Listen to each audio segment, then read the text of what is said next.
NBC Sports presents the Gran Turismo 3 Grand Prix at Mosport. Yeah, it's a difficult circuit, this one. Fast in places, blind, corners and apexes. Close to Toronto, this is the only ALMS round in Canada this year, and it was always going to draw a big crowd. Anxious to see the big cars doing battle in every single class. As this track free of the usual chicanes, it means fierce battles all the way. Well, looking to make it two in a row on pole. The PTG BMWs faced a weekend of disappointment. We saw the number 10 car crash heavily with Bill Oberlin sidelined for the weekend, while the other car could only manage third fastest. Oberlin okay, but not racing. Second quickest when it counted was the Schnitzer BMW of Fredrik Ekblom and Dirk Müller, and finding an unexpected promotion into the top spots when the pole car was sent to the back of the grid. A ride height infringement, naughty naughty. Well, that had been the other team car of Lehto and Jörg Müller, and both team and driver were understandably disappointed, though not trying to show it. It doesn't really mean a lot, you know. The race is so long, you know, so the most important thing in this class is that to have a good race setup and good car, you know, so you can do it 2 hours 45 minutes as fast as you can. Welcome back. Fine on Friday, sunny Saturday, raining on Sunday. The teams awoke to grey skies and a serious downpour that made a nonsense out of qualifying. The spanners, as well as the team, slackened off the suspension and screwed up the downforce in the Porsche, hauling it through the wet at close to V8 pace, promising a bit of excitement in the race ahead. Welcome to Ontario, Canada, just north of the town of Bowmanville. Ready for the 5th round of the 2001 American Le Mans Series here on NBC Sports. Today it is the GT3 Grand Prix at Mosport. Mosport International Raceway is where we are. We've had a couple of lovely days weather-wise. Today, though, mostly rainy, only 64 degrees. Our ceiling's pretty low. Winds are from the northwest at 8 miles an hour. Huge crowd of fans on hand here north of the border to enjoy these wild prototypes and GT machines. My colleague Bill Adam took us for a ride around Mosport here yesterday. Let's take a look.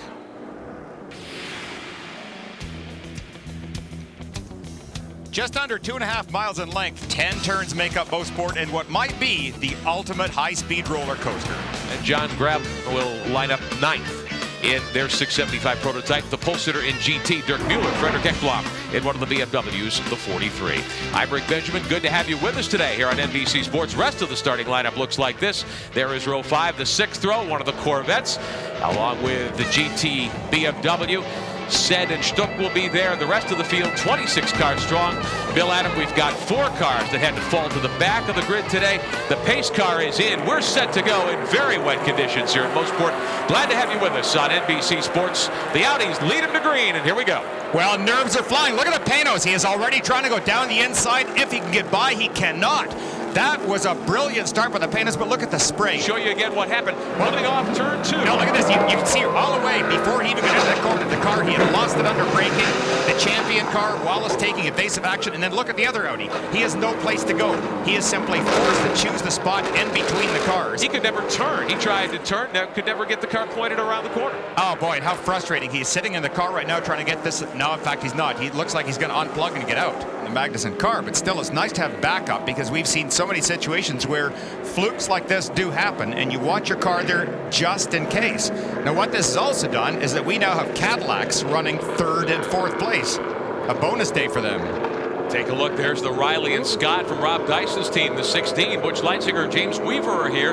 We've got back-to-back American Le Mans events here on NBC Sports. Next Saturday we'll be in Mid-Ohio, and the Dyson team taking advantage. They'll run these next 2 races. The Panos, Jan Magnussen is your restart leader. This is lap number 5, and we're back underway. Well, Jan Magnussen, remember the last time we saw these cars up here, he had a bit of a shot going into turn 3, but he is a very good rain driver. There are 2 Canadians right there. That is, oh boy, and the Corvette gave a big wiggle going into turn 1.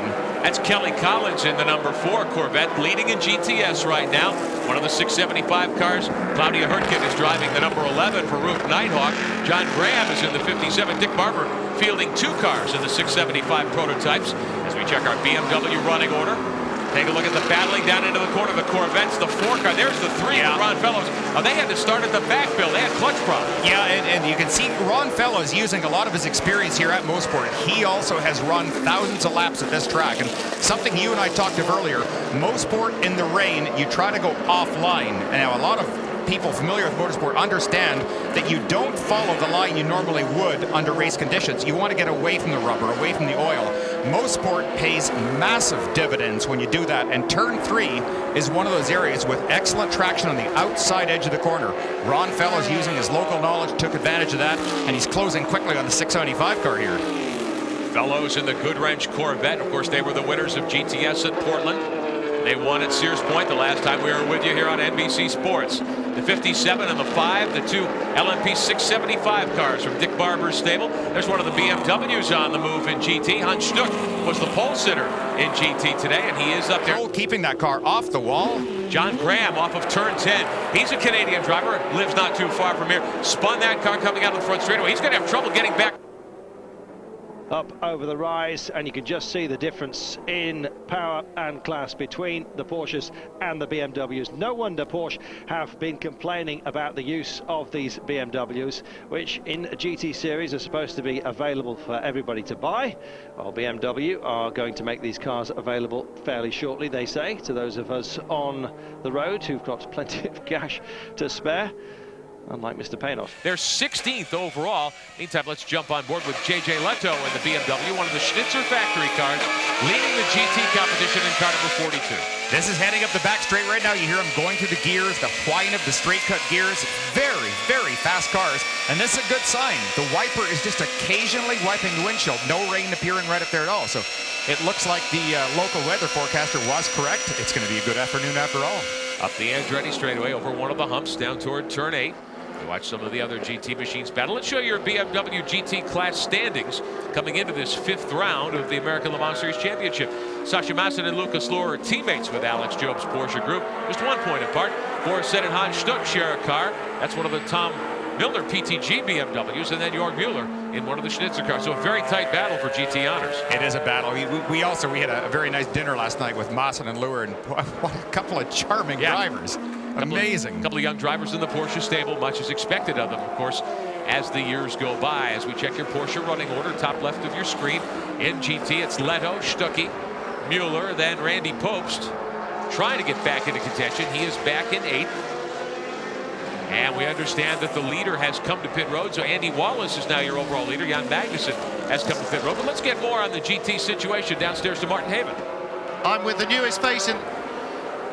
All right, let's show you how things stack up now with all the pit stops of the cars going off course in the still somewhat wet conditions. Andy Wallace in the champion Audi is now your leader. That's the 38, but he's got a problem. Definite problem. Andy Wallace has really slowed down. 2 of the GT BMWs will whip by. That's Stuckey in the 6.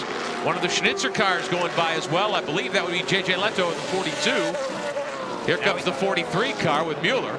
This is kind of strange. He almost looked like he started getting back up to speed for a moment. He was definitely off pace there, though. All of the tires look okay. Can't see anything coming out the back. Yellow flag out, so boy, he's getting a lucky break. He's going to be able to make a pit stop here with a yellow flag. That might be a pace car. We will find out what the situation is with the champion Audi. Safety car will be out, full course caution, because you've got one of the Peterson Porsches, or the Peterson Porsche, in the tire barrier that we saw a few moments ago. The 30 car, Timo Bernhard was driving that machine. That was Bernhard you saw up on the tire barrier with a big B on his helmet there a few moments ago as we were discussing Butch Leitzinger's trip into the grass and into the tire barrier. Yellow's out for the 2nd time here this afternoon as we watch the 42, J.J. Lehto leading in GT in that BMW.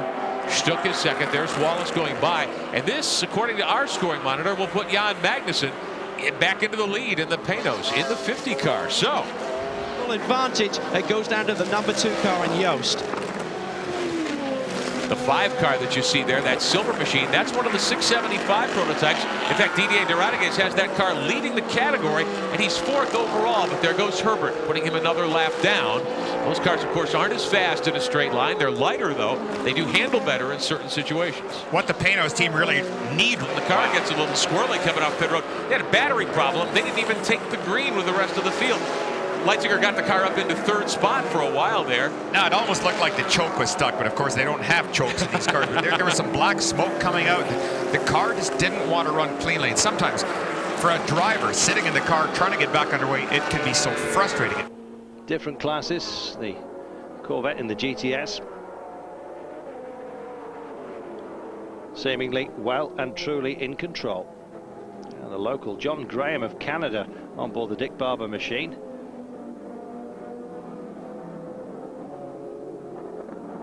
The number 3 machine looking handy. Oh, and as you can see, if you push a little bit too hard though, you can lose it. The BM back on, and not with the best of traction. Oh dear, and the vet had to go around the outside and he's lost it. Now can he stop in time? You can see him pumping the brakes, the red lights flashing away. Oh dear, lost a bit of body work, and he was going so well as well. The BMW came back on the track. I hope to be able to give him the thumbs up. Remember, the champion team did change the left side tyres. That cost valuable seconds. Pirro should be given the thumbs up, fuel only. He should take the lead. Pirro is out in front now as he threads his way through some of the GT machinery. One of Tom Milner's BMWs there in front of Pirro down into turn 1. Once again, look at the acceleration of this car. It is just enormous the way that this twin turbo V8 puts the power to the ground. 145 miles an hour down that corner.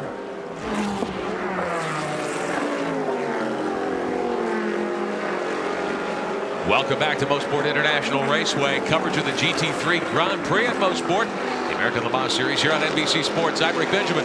Bill Adam is alongside. Calvin Fish, Martin Haven on pit road for us.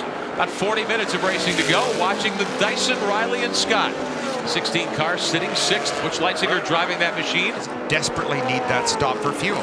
Now the GT battle, when we were with you at Sears Point a couple of weeks ago, you've got 4 essentially factory-backed BMWs, the white and blue cars, the Schnitzer machines, the 42 and the 43. And then you've got the 2 Tom Milner PTG entries, the 6 and the 10. Well, the 10 car, not much of a factor here. Bill Oberlin got wrecked yesterday in practice. He suffered a concussion. He's sitting out 7 days as per American Le Mans Series rules. This is your GT leader, Jörg Müller, in the 42. And it's very interesting. It's a real battle of ego between these two teams. Even though the cars look very, very similar, and they are. They basically designed, and all of the pieces are built by BMW in Europe.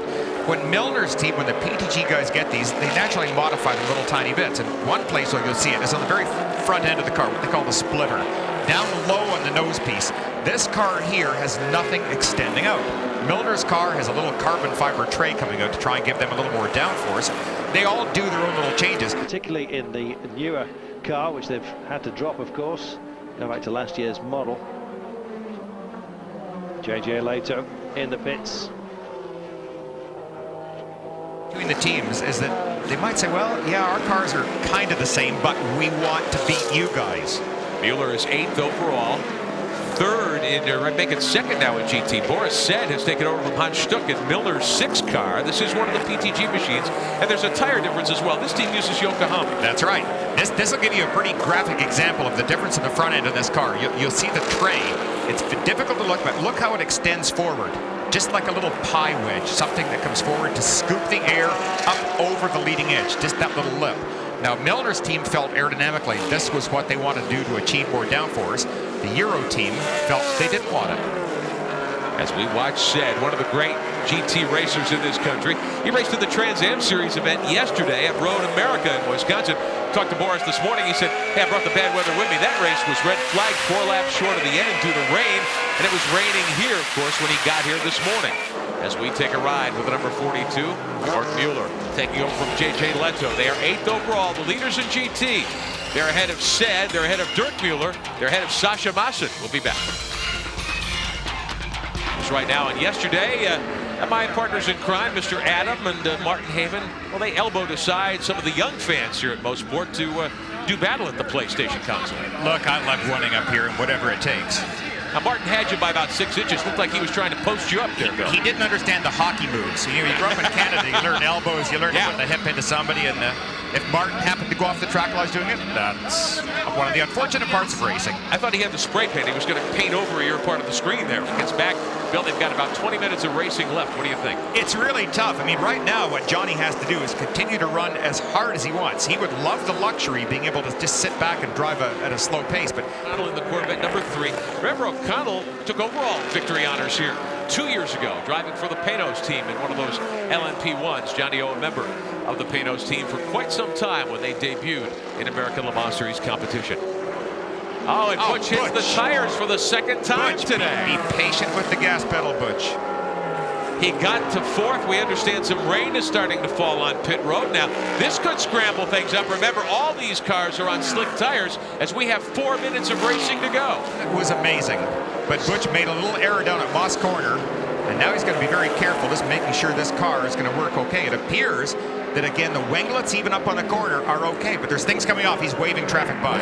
He's got a problem. There was some smoke showing, you may have seen, as they came out of turn 10. He's on the brakes there at the end of turn 1. A couple of the GT cars go by the 16. So Leitzinger, who got to 4th, overcooked it. Yeah, I think he sees the fender flapping there. He doesn't want to take a chance of going at really high speed where it would totally delaminate. Pieces could potentially fly off. He is still running a strong 5th place right now, so he doesn't want to throw away 5th place totally. And Leitzinger is a lap to the good over Bruno Lambert in the number 5 Dick Barber machine, which is leading in the 675 prototype category. They're 6th. So Butch just hangs on. There's only 3 minutes of racing left, Bill. I think that's all he wants to do is just to keep circulating around the track. And that's a bit of a heartbreak after such a great pass. One of the GTS Vipers there in front of one of the GT BMWs. Your leader, the 42 car, Jörg Müller, at that wheel of that machine. And he goes by that Viper. Now that shows you how strong those V8 M3 BMWs are. These are wonderful cars. Boy, they are just beautiful little pieces of work. They have taken advantage of a loophole. I think they'd be the first ones to admit it too. But certainly, if there's something in the rules or if there isn't something in the rules, you try and take advantage to the nth degree of it. And they have done that. These are beautiful race cars, and I think everybody is envious of the way they've been set up, the way they go in a straight line, the way they handle, and maybe typical of what the Audis do as well, is that they are so good over bumps, both turning into corners and applying power.